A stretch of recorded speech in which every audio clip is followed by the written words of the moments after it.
Well, Street Party Pro, we are hotter. We are hotter than they. Now one of them.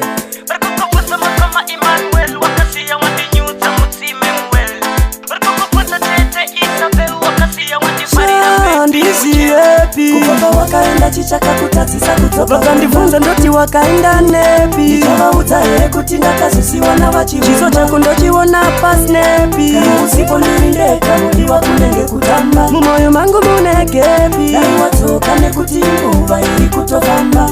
Mulevi mangu uri kushota Hakuna mumwe kuntekwa kwa wandinorota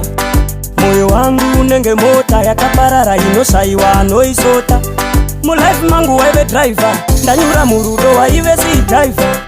Nyaya yerudo inopedza mafuta Ndikakufunga ndinopa ndatokuta Kutaura chokwadia ndisi kukujuta Unenge mbanje dzangu dzandinoputa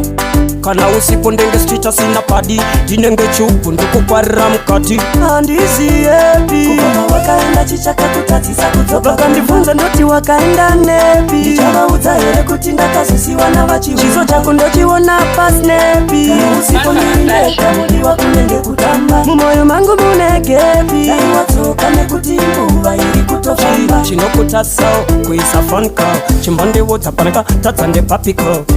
Yoko ndihita isi faini Ndanza nekuzekwa mumaraini Ndamza nekurova zvangu tora saini Apa wakandigadzirira design Varikukubvunza mukoma Emmanuel Wakasiya wandinyudza mutsime muwel Varikukubvunza tete Isabel Wakasiya wandivharira baby mujel